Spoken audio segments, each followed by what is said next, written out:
I know you've missed my voice the most because you haven't heard me in like 3 weeks. I've heard that there's actually a petition to have you replaced with Samantha and her angelic voice. I'll just shut the whole thing down. He's like, I'll burn this motherfucker. I'll pull the plug. I'll delete every episode. Don't try me. I'm here forever. Forever and ever. You'll hear this voice for as long as this podcast goes on, which hopefully is a long time. Yeah. Unless something crazy happens, like Jesus comes back, then I don't think he would very much appreciate us. Or he would really appreciate us. Or we all get rounded up and put into concentration camps. That could also happen. Probably more likely than Jesus coming back, to be honest. Yeah. Especially since Trump's actively trying to... He called for the execution of the whistleblower. I know, right? Which, don't think that's how it works. He's like, he's so fucking stupid. He has no idea how to run a country. He's just like, well, we'll just kill this person. Get rid of Somebody's told the secrets that weren't supposed to be secrets. They were only secrets because I wasn't supposed to be doing it. Right. So we should definitely kill them. Well, there's just the whole like premise of the whistleblower where like he's like talking to another country like maybe we can help you out or maybe we can't, like, you know, like he's like some like fucking mafia boss, like, right, tell you what, you do a little some for me, you play ball with me, maybe we play ball with you, maybe we don't. And that works for like actual treaties and actual deals, not for behind the scenes fucking conspiracies. Well, not for like investigating your rival. Right, that's side. what I mean. That's like, a conspiracy. it's one thing if you're like legitimately need to negotiate a deal with another country. Right. Like, hey, let's negotiate a trade deal. We'll sell you this at this price. You sell us this at that price. Yeah. Perfect. Let's make a deal. Not, hey, you want this aid so your people can live. How about you investigate this person who's trying to beat me in the next election? It's not how it works. Oh my God, he's so fucking It's not how it works. Sorry. It's just not. By the way, this is Your Queer Story with your hosts, Evan Jones. And Paul Hobbs. And it is the podcast that inspires peace, love, and radicalism. Oh, I was hoping you would have forgotten it since it's been so long. I will never forget that. No, you can't. Okay. Yeah, but it has been a minute since we've been in this studio recording together. And I am 100% sober today. So that's right. So we're going to see how things go. You can tell us how you like this podcast and vote whether Paul should record sober from here on out or whether you want him to go back to being a drunken slob. Also, if you haven't already, please give us a 5-star rating. Oh my God, yes. It would help so much. We are actually charting in several different countries. Mm-hmm. Where were a few of them? Bulgaria, Mongolia. You got a whole list, yeah. Random places. Literally most random countries that I mean, I'm so happy that you were all listening. I just would have never thought that we would have that kind of reach. Yeah. So we really appreciate it. But we haven't done this in a while, like made a hard plea. But really, guys, we could use your help and we could use your support. If you rate us a 5, that really means a lot. Like just stop right now, pull it up, give us a little 5. Or better yet, if you can go to our Patreon and even donate a couple dollars a month, that's huge. Mm-hmm. So, it helps us, the podcast, and like we've always said, every dollar we make goes directly back into the podcast. Evan and I have made $0 as podcasters. We have put a lot of our money in this. We have made $0 back, and we've also donated to just a lot of different causes. We want to continue to do that. Right now, we've kind of stagnated where like we're able to maintain the podcast, and we are so grateful. There are a few of you patrons out there that have been keeping us afloat, and we appreciate that. But we'd like to be able to do more. We'd like to be able to do more in regards to the podcast. We'd like to be able to donate to more causes. I mean, in the future, if we could hire a sound engineer, that would be fantastic. That would, you know what kind of content we could produce at that point? Because let me tell you. Not just like the podcast quality, but just the fact that we would be able to give you guys more content. Right, because I wouldn't have to edit or anything. Like we could just hand it off to another person. And the time that I spend editing, I could assist in researching, or we could record another episode, or I could work on producing some kind of other content. Exactly, more content for our Patreons who have been supporting us. So we have a lot of things we want to do, but we're just kind of a little stuck with funding. But we do want to say thank you to those who have been supporting us. It means a lot. And if this is all we ever get to do, we're grateful and happy to do it. But if you'd like to hear more from us, there's a way to help out. So rating us a 5 and donating to Patreon are two of the biggest ways that you can support your queer story. Yep. And sorry, we've been kind of AWOL for the last month. Evan decided he was going to get sick, and then I went to DragCon, and then the week after I went to DragCon, I went to Indiana to visit family. So our schedules kind of blew up, and shit September. That's what I call it. That's what I call September, because that's what it is. It is shit. Everything work-wise, schedule-wise, everything is just so shitty in September. Sorry if you love September, if you're born in September. My sister's born in September. We didn't even get to do an ally episode this year because we were so fucking busy. Although we did get to have my sister on the podcast, so that's something. How happy were they? They were, well, Deanna was very excited. Although, did you hear the end? We really fucked up the end. I could not for the life of me. I think I left it in the whole mess up. You did. I was could laughing not. the whole when I edited that episode, you guys didn't get to hear it, but like literally every 5 minutes there was just like this huge monologue of fuck ups, and then they're like, take that out, sorry Paul, over and I was almost crying laughing because it was just like Jesus Christ. Yeah, chaos is my favorite kind of humor, which is why I laugh when I get in trouble. Yeah, it works out great. Try it sometime. It does not work out great. You will get in more trouble. Don't do it. But if you didn't, we got really personal in our last episode called Leaving a Cult. It has nothing really to do with being queer, but a lot of our listeners have exited like really toxic and abusive environments. So we talked a lot about that. And we did talk a little bit about like queer issues at the end of the episode. And I will say that was a very highly downloaded episode. Like it got more downloads quicker than a lot of other episodes, minus of course our true crime ones, which every time we do a true crime one, it just like peaks. So true crime horrors. Yeah, going forward, I think maybe once every other month, or maybe once a month if we really want to, we could try to do a more personal topic if that's something our listeners are interested in. Yeah, a little more, behind the scenes.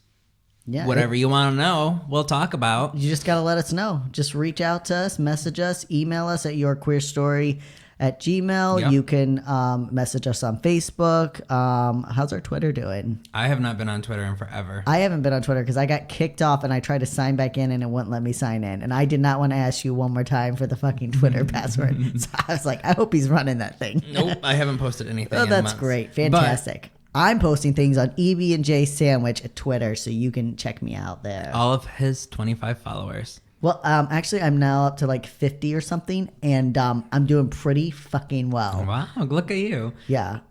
The reason I haven't been on Twitter, though, is because I've been running an Instagram page for a completely different topic, but that Instagram page has grown over to almost 2,500 followers already in like a month or so, and the link in the bio is yourqueerstory.com, so I'm still sending traffic to us through there. There you go. So it's all gonna come together some way. Full circle. Anyways, we have a lot of shit to cover. Like this so is a much. Sexy 69 episode for all of you out there. Oh yeah. So this like started as like kind of like a loose, cool whatever episode, and then it got into like really deep and like heavy studying, and it ended up being 2 parts, and it's one of my favorite episodes I've ever written, to be honest. Like this is up there with the Stonewall episode, and I don't know, my other favorite, Josephine Baker, was an episode I really loved. So yeah.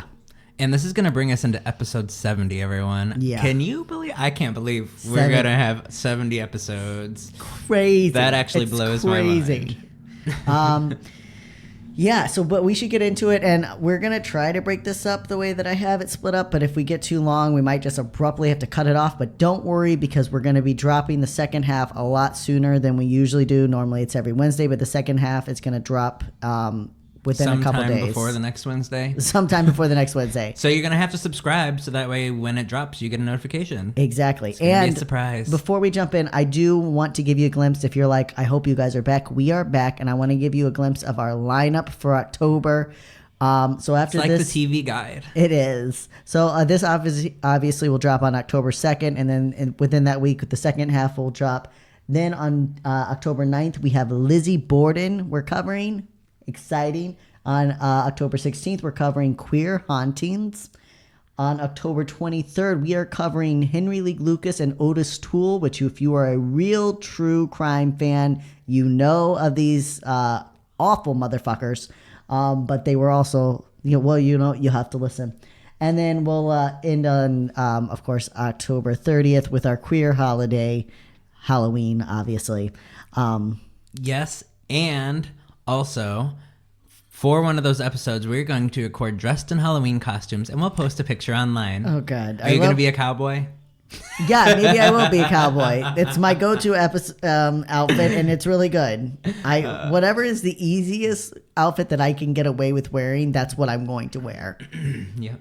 Yeah, that'll be fun. We can record in a Halloween costume. I don't know what I'm going to be yet. Yeah, I really love when Paul just signs me up for things without telling me. Listen, I've been on a fitness journey.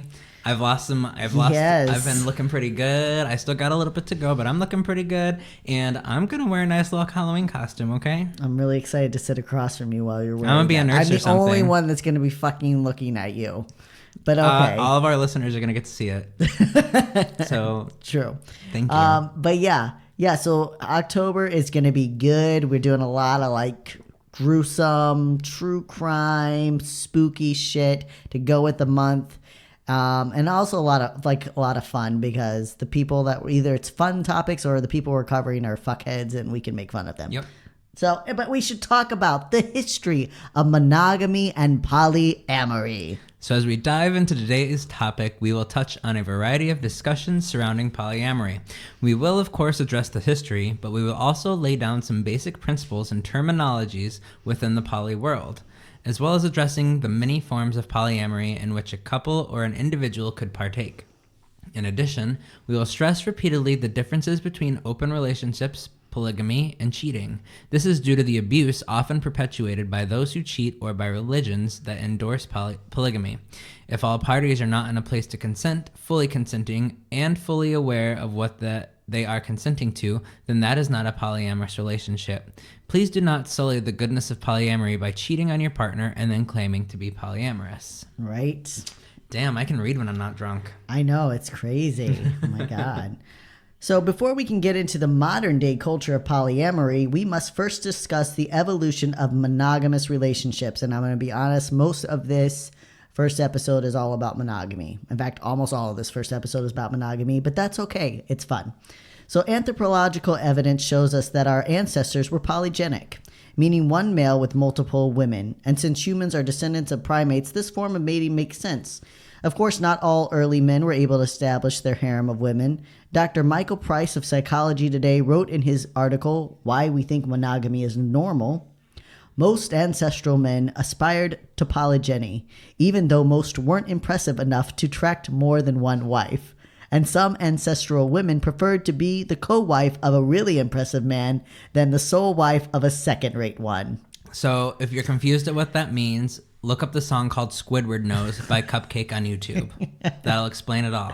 I have no idea what that is, but I don't know what you just said. I'll play it for you after. Okay, good. I'm excited. I think that's the whole concept still applies today. Like most women or people would rather be with a really impressive person than a second-rate person. Like, do you want to be the number one bitch to an okay person, or do you want to be the number two bitch to a really cool person? Really impressive person. I'm asking you. Oh, I'm already the only bitch to a really impressive person, so I got the best of both worlds. I can't speak for what everybody else wants because I've already achieved perfection. I also have achieved perfection. No, we have, but you see that all the time though. That's why you see these guys with all these side chicks, you know. Mm-hmm. But yeah, I don't understand that, but that's what we're talking about today. That's right. We cannot know exactly how monogamy took over, but there are a few firm hypotheses that proposed by scientists of early human development. The main drivers of monogamy are offspring and resource access, meaning that over time, mates found that by focusing together as a family, everyone seemed to thrive better. This is, of course, in a time period where the entire day would be spent simply on finding a place to lodge and food to eat. The stresses of early human life forced individuals into bands and tribes, which eventually turned into towns and cities and later kingdoms and empires. But even if two people paired up, this did not mean that they were sexually monogamous. This did not mean that there was sexual monogamy. It's good to know that I still can't read, especially on the male's part. Good old church teaching. That's right. Scientists have divided monogamy into 4 sections, and this was something I never really thought about. 1, marital monogamy, which is only 2 people in a marriage, non-polygamy. 2, social monogamy, 2 partners living together and building a life together. 3, genetic monogamy, which is 2 partners reproducing children together and nurturing those children. And 4, sexual monogamy, exclusive sex between 2 partners.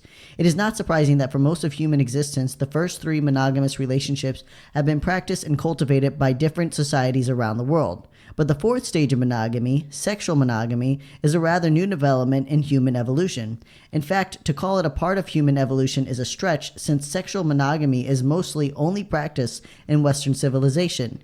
Eastern cultures are still very fluid in their sexual experiences, and polygamy is a staple in many Eastern religions.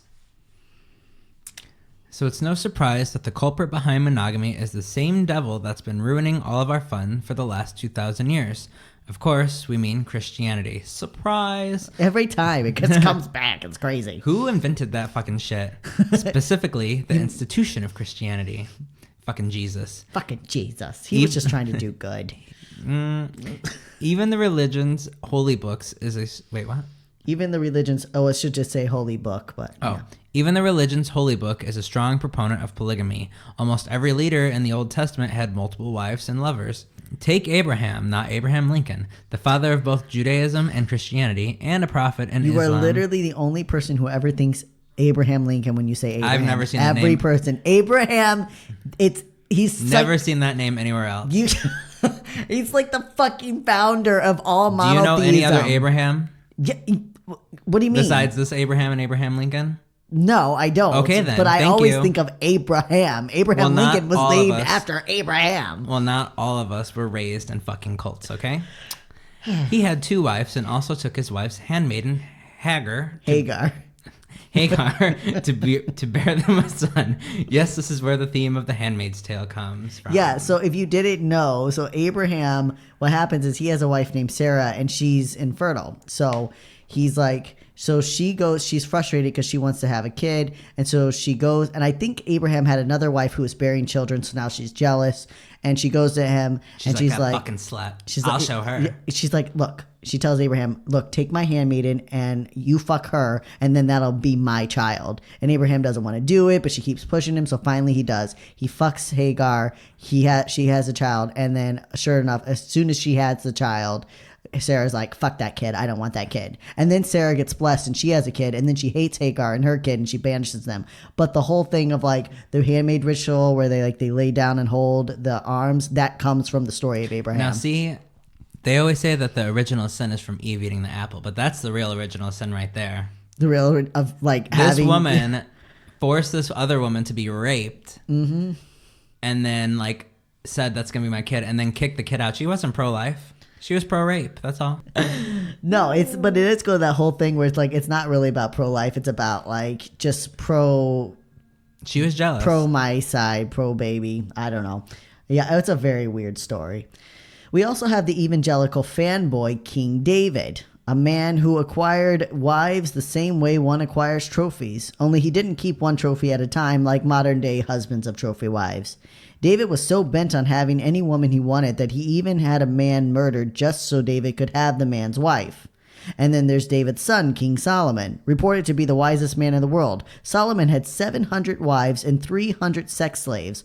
All 3 of these men are leaders and heroes in the Christian faith to this day, but their practices of sexual non-monogamy are harshly dismissed. Imagine having 1,000 people that you have to have sex with. This just, at that point, it just becomes a headache. How you have to, just to have sex with everybody in 1 year, you have to have sex 3 times a day. Exactly, and you have to have someone to schedule that shit.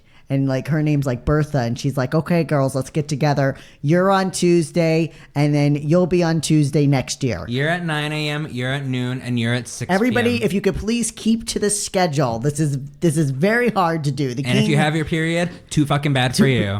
Bitch, we have a schedule, and we got to get through everybody. Why would you even want that? Which part of it was like being a king. People would just give you a wife because you're like, oh, you're a king. Here, have my daughter, and then you would just collect them like people. Why? I couldn't. I know. You definitely didn't know their names. Oh, fuck no, he didn't know their names. I'm sure he had like 3 or 4 favorites. Right. And then like maybe he had like a subcategory of favorites. But then the most of them probably just lived in a house for their whole lives and never saw the king, but also weren't allowed to fuck anyone else. Right. Maybe there was just a lot of fucking in the house and it was really hot. I don't know. That's how I'm imagining it. Is it me? Yep. So how does a faith that follows polygamists become so pro-sexual monogamy? Part of it has to do with the culture during Christianity's early development. The Greco-Roman Empire... Greco. The what? The Greco. The Greco-Roman Empire outlawed polygamous marriages because they hindered the growth of the kingdom. In polygynous? Yeah, polygynous. In polygynous cultures, the most elite and wealthy men would hoard all the wives. In order to inspire their warriors to go to battle for the empire, the Greek and later Roman leaders would offer wives. By limiting the wealthy men to a single wife, there were more suitable women for the soldiers to marry. In fact, a soldier even had the opportunity to increase his status by marrying the daughter of a wealthy merchant or official. Before the law, these women were often married to a few of the other elite members of society, keeping the wealth at the top. In a sense, monogamy helped disperse the wealth gap somewhat in the empire. Yeah, so monogamy was just developed by the empire just to basically give people a reason to fight. They're like, hey, exactly. Go fight. You'll get to marry this woman, and then you won't be poor anymore. Exactly. And it goes all the way back to that first comment we made where like women would rather marry an impressive man. Right. But also like a lot of these women were married off. They didn't have a choice. But if they did have a choice, they're like, do I want to be married to this really rich guy? Or do I want to live a horrible life in a mud hut and be married to this poor guy? And most people chose the money. Right. You know? Yeah. So, surprisingly. Yeah. So of course this does not mean that relationships were sexually monogamous. Far from it, in fact. Most men had mistresses, sex slaves, and homosexual relationships with other men, which we discussed in our very first episode. Back in my day, we didn't have homosexuals. Nevertheless, the belief that socially monogamous relationships strengthened empires would have a lasting impact on the budding religion of Christianity. And as usual, Christians took things one step further. Who would have ever thought that Christians took anything to the extreme? I would never guess that. Extremists? I never think of that when I think of Christians. No, never. They're just good old Bible-worshipping people. Trying to get it back to the basics. After a few centuries of law enforced monogamy, the past practices of sexual fluidity faded to the background. Now what was once normal was now perceived as abnormal, which is Christian code for sinful. Before long, Christians were preaching the divine intimacy of monogamy, and we can't forget the racism, nationalism, and prejudice of comparing Western white cultures to our enemies in Eastern brown cultures. The heathen Muslim, Hindu, and Buddhist followers did not teach such sexual rigidity. How do you say that? Rigidity. Yeah, you had it right. Oh. Did not teach such sexual rigidity, and thus reaffirmed the idea that the white guys were right about monogamy, because the whites are always right if you haven't listened to anything Trump's ever said. Absolutely. I didn't even think of, like, when I was like researching that, I had never even thought about that point, but it's true. Like, when you're like, well, I think that people should be able to express themselves, you do, you know, especially in that time, you're like, oh, so you're like a Muslim, which could even be used today, but like, you're like a Muslim. It's like it's people use today with the Mormons. They're like, oh, you're just some kind of Mormon, huh? Mm-hmm. But it's just this way to these other groups, you know. And so for the next 1,000 years, Western civilization was built on the lie of monogamy. And we say lie because most people still were not sexually monogamous. They may have been socially, maritally, and genetically monogamous, but certainly not sexually monogamous. Yet even then, it is still not true to say that most communities around the world are monogamous in any form. In the case study, Polygamy, a cross-cultural analysis by author Miriam Zeitzen, she tells of anthropologist George P. Murdoch. The scientists did a study of 1,231 societies and found only 186 were fully monogamous. The other 1,045 operated under some form of polygyny, with 588 experiencing frequent polygenic practices. From social, genetic, marital, and sexual overlap in partners, individuals, and families. So again, the lie of monogamy is a fabrication that has saturated Western culture.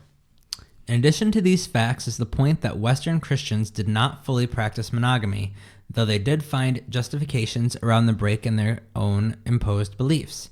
Raping and pillaging were considered warrior traditions. Homosexual encounters did not constitute as extramarital affairs until well into the 12th century, even with religious leaders beginning to harp on the evils of male-on-male love as early as the 4th century. Still, many men had young male lovers and did not consider those sexual encounters as non-monogamous, even though they certainly were. Lesbian love was also greatly ignored and rarely ever condemned, even after strict rules against homosexuality came into law, because if it's two women, it's hot. If it's two men, it's sinful. Exactly. In addition, it was seen as customary for wealthy men to take a mistress. As society continued to evolve and non-monogamous practices went underground, people still remained sexually active outside their marriages and partnerships. And despite there being 4 categories to monogamy, sexual monogamy is the only area anyone ever really means when they speak of the practice. Though our Western culture is monogamous in these 3 areas, maritally, socially, and genetically, there is still a struggle for sexual conformity. By the late 1800s, people openly flaunting their extramarital affairs were considered scandalous. But that didn't stop the sex from happening. Even if we just take the last 100 years of presidents, we have Warren Harding's notorious affairs with several women, including a so-called niece, who later wrote a best-selling book about their dalliances. Warren Harding was fucking everyone left and right. Franklin and Eleanor Roosevelt each had separate mistresses. Dwight Eisenhower's public overseas affair, John F. Kennedy's multiple women, including the infamous Marilyn Monroe, Lyndon Johnson's secret lover, and Bill Clinton's intern debacle, along with a trail of other lovers, as well as rape victims, and of course our current commander-in-chief. So when we're just looking at the presidents, right, the person who's supposed to hold the highest moral of any person in the country, supposedly, right? That's like the whole belief. Right, yeah, you're standing for American values, right? And then like all these guys, and Franklin and Eleanor Roosevelt's case, Eleanor also, they're all sleeping around, and some of them have, like, Franklin and Eleanor seem to have a very good understanding. Even people have talked about how John F. Kennedy and his wife Jackie had an understanding of like exploring outside their marriage. Of course, you couldn't say that, right? But like that was, and people have alluded that Bill and Hillary have the same thing. Who knows? Hey, maybe. She seems to not care today. Yeah, she doesn't seem. Yeah, I think either she's like made peace with it, or she never really cared that much, or they've always had an open relationship, and she's just a lot better at keeping it on the down low. But also, he has like sexually assaulted several women as well. But like, so like this again, this whole thing that America is founded on this idea of like we're a godly monogamous nation is just bullshit. So monogamy has not worked universally in our society, though we have desperately tried to force the concept. Instead, Western culture has divulged into lying, cheating, and serial monogamy, which is a practice of jumping from one monogamous relation to the next and claiming monogamy. After all, how big is the difference between 10 monogamous relationships and one long open relationship? And I just mean that in like, it's like when people just date back to back. I don't mean like if you have 10 relationships in your life, but if you're hooking up with someone, like if you're dating someone for a couple of weeks or a couple of months, and then you're dating another person for a couple of weeks, and this idea of like you're jumping from person to person, like I'm done with this person, and before you're hardly even out of that relationship, you're on to another person. In my mind, I don't know how the difference is. Maybe you have a different opinion. Yeah, see that I kind of agree with you there. The thing is though that they're not staying with one person that they're like the other 3 levels of monogamy with. So I think that's why it's kind of different, but I agree with you. If you're just like, yeah, I mean, maybe they don't want to date the other person. I don't know. Obviously they don't want to date the other person, but yeah, I don't know. Well, I realize they don't want to date the other person, but my thing is like, if you're constantly feeling the need to move on to someone else, I think for me, that's part of like the whole poly thinking, whether it's polyamorous or just polygenic thinking, like the idea of like every time you're in a relationship, you need to find someone else, and you don't want to cheat on that person because you feel bad. So you just go and just leave that relationship and jump to someone else. Like that's constantly filling a need. That's not, in my mind, that's not like a monogamous relationship. You shouldn't constantly be looking for someone else. Yeah, that makes sense. I think there was like in the middle, I introduced you. It was, and of course, I interrupted you. I said, yeah. And of course, this isn't to say that there has never been any long-term healthy monogamous relationships. We aren't criticizing the practice of monogamy. I myself am in a monogamous relationship and I'm very happy. Mm-hmm. But we're just pointing out the falsehood that Western culture is built on true monogamy, or that it is somehow better to be monogamous. Every person's different. Every person's going to want different things out of life. If you want to be in polygamous. Polygamous, or is it polyamorous? Polyamorous. Oh, polyamorous, yeah. If you want to be in a polyamorous relationship, be in one. If you want to be in a monogamous relationship, be in one. But there is a lie that as a society we are a monogamous country. It's a lie of monogamy, like Evan has said. Yeah. It's masquerading as that, but if you're cheating, or if people are cheating, it's not true monogamy. Yeah. You can't be sleeping with other people and say you're in a monogamous relationship. Right. Exactly. And that's the point we're making. Yeah, exactly. Yeah. It's just there's such a backlash against poly people that we want to really make it clear to folks, but it doesn't, that's again, like Paul said, it's not an attack on monogamy. And also it's what feeds you and what is good for you and where you are in life. I identify as a polysexual person, but my wife does not, and we're not in an open relationship. We've talked a lot about it. We've had a lot of conversations, but the reality is, that's just not working for us right now. And so maybe that'll change. Maybe it never will. It doesn't, what I know is that today I'm happy and content with my wife, and more than content, it's a relationship that feeds me on so many levels, and I in turn try to give back to her. So if you're a polysexual person, that you could still be in a monogamous relationship. That doesn't mean you're not polysexual. Right. And doesn't mean that a monogamous relationship won't work for you. And if you're a monogamous person and you're meeting a polysexual person, my advice would be have conversations and both of you remain open. And everybody needs to talk about everything in the beginning. Mm-hmm. If you're not going to be satisfied, it might not be the right relationship for you. Yeah. If the other person doesn't want to, if the other person doesn't feel the same way about you. And it's better to have that conversation in the beginning than to be dating somebody and then hurt them one way or the other. Right. Exactly. Yeah. Be upfront, talk about it. Communication is just so important. Mm-hmm. So as mainstream society grappled with the concept of sexual commitment, minority and oppressed groups were already beginning to reopen the discussion surrounding monogamy. After all, when one realizes that their orientation or gender identity does not fit into the so-called norm, then an individual is more open to questioning other aspects of sexuality. For many decades, non-monogamy was practiced in the queer community, though not always in a healthy or safe manner. This was partly because of the leniency of sexual standards and partly because of the options of living monogamously in other respects were unattainable.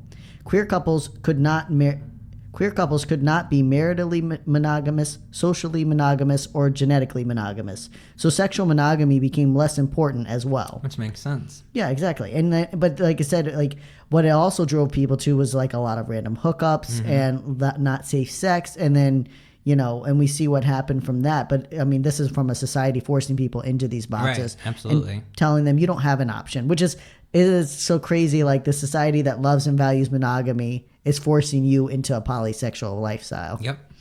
So for most of the 19th century, non-monogamy was seen as a perverse form of sexual deviancy.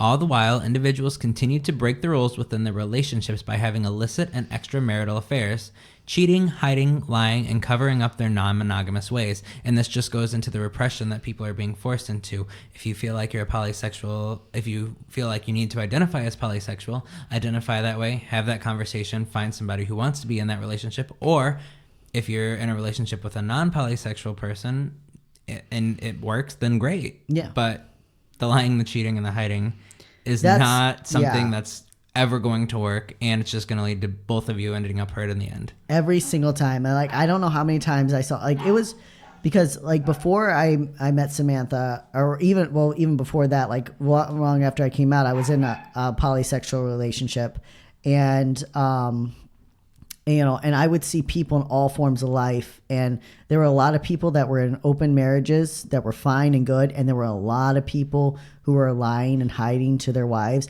And even it's bad enough what you're doing to your loved one. Mm-hmm. That's bad. But these people that were lying were in this constant state of fear, this constant state that if you text them at the wrong time, their partner's going to find out and you're going to ruin things.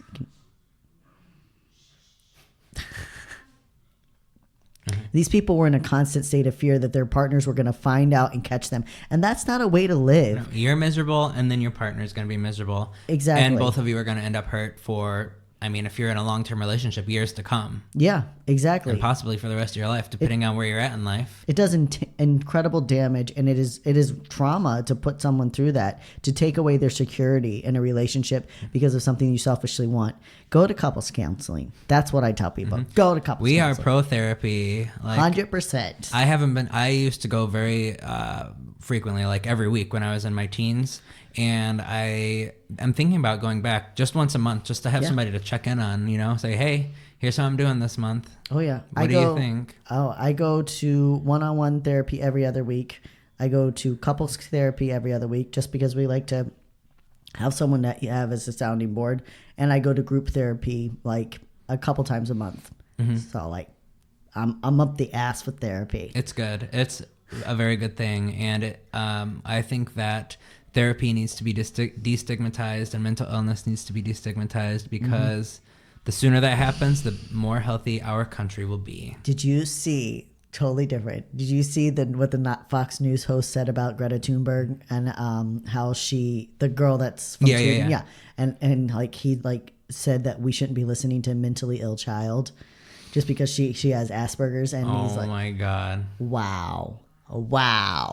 Anyways, I can't get over the way that people treat that young girl. Like, she's like trying. She's literally 16 and she's trying to save the world. She's like, I'm just trying to save you fuckheads from dying. It's what I'm trying to do. I'm trying to save you and your children from dying. And people are like, oh yeah, some kid's gonna come in here and tell us what to do. Literally, that's exactly what's happening. But she made a very valid point. She said, the younger generation is watching and we will never forget. And guess what? She's 16. She gets to vote in 2 years. I don't know the laws in her country, but if it was American laws, she gets to vote in 2 years.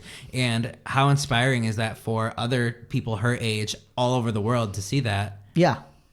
Like, they're the next generation. They're the ones who are going to vote to take your guns away, vote for all this climate change. You fucked yourselves. They're the ones who are going to be in power whenever you're in your 70s and you need someone to keep you alive. So we're just running all those wheelchairs up to the cliff and they're like, no. But basically, seriously, like, do you not realize that we're the people that make sure that you have insurance when you're older? We make sure you're fed. We make sure that you're not living in your own piss in your house. Like... And you've made it so hard for them to achieve anything, to get anywhere. How do you think they're going to feel when you're in your old age and you need things? Just keep that in mind. Just like literally, if you want people to be able to be around to help you, like, remember you're going to live past this moment. Yep. Anyways, it's not a threat. Just I want to know if you want to play ball. No. Kidding. Just warming up the hands, that's all. You didn't even finish. Then a breakthrough. Yeah. So going back to the script, because I don't even know how we got off on that tangent. That's all right. Then a breakthrough came in the form of a new term and a new form of lifestyle introduced in 1990. The term was polyamory. Next week we will discuss. Actually, not next week. Sometime this week. As a special surprise. In a couple days. We're not going to tell you when it's going to drop, but it's going to drop out of the blue. Slap you in the face. I don't even know. Like a dick in the face. That's a good surprise. We will discuss the beginnings of a modern day polyamory, the principles of the lifestyle, and the different aspects of multi-love culture. Yes. Is it some of yours? Huh? Oh, it did. Oh no, you keep going. So we will have several resources throughout the next episode. But if you want a head start, we suggest one of the most well-known books on polyamory, The Ethical Slut, A Practical Guide to Polyamory, Open Relationships, and Other Freedoms in Sex and Love by Janet W. Hardy and Dossie Easton. It's one of the most well-known books, and it's especially for people who are single. So next week we'll talk more about books like if you're in a relationship, or not next week, in a couple days, we'll talk about, like, if you're in a relationship, there's a book that's better for you and you decide you want to open it. There's a book that's better for you. But if you're single and you're trying to live the poly life, definitely check out The Ethical Slut. It comes highly recommended. And you can also check out the long-running podcast Polyamory Weekly, available on most podcast platforms, and that it's been going for like 10 years. Yeah, and we'll have a link to that at the bottom of our script. I'll just link the name Polyamory Weekly, so if you can't find it for some strange reason and you were able to find this podcast, there will be a link on our website. Yeah, we're pretty much wherever you're listening to this podcast, you can listen to Polyamory Weekly. And like I said, if you want to check there's a lot of facts in this episode. Like if you want to like go back and read through it, and remember our scripts are on our page, and while you're there, you could just like click a little link and go to Patreon and hit us up, or you could, check out our merch store or something. Yes, our merch store. We have some great stuff on there. It's still for sale. I know it's not Pride Month anymore, but guess what? You can be proud. Queer any time of the year. It's a little late. I was gonna say I could put up like a little gay Halloween mug or something, but it's a little late. It's a little late. Maybe a Christmas mug? Yes, I will have. Listen. Yes. We will have a cute little gay Christmas mug. I'm not sure what it'll be yet. If you have some ideas, send them my way. Yep. But yeah, that'll be cute. Yeah. A nice little gay Christmas mug. There's no gay Christmas mugs on the market. There probably are. Don't go looking for them. Buy ours. Don't go looking for them. Have you seen Christmas? It's just tripping over coffee mugs. That's all it is. But you're not tripping over gay No, mugs. you're not. So there'll be queer coffee mugs. Maybe I'll make a few different styles or something. We'll see what we got. We'll definitely have something for you. So if you want to give yourself or someone you love who's your Queer Story fan a unique gift for Christmas, we'll have some stuff up there.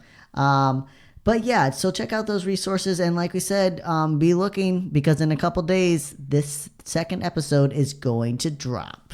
So stay queer. Don't get a lobotomy. We love you, our little allied hookers. And our little succulent sapphis. And our proud homocrats. And have a sodomy circus. You see, if I'm not on the podcast, you don't get that. I can't do it. Bye. Bye.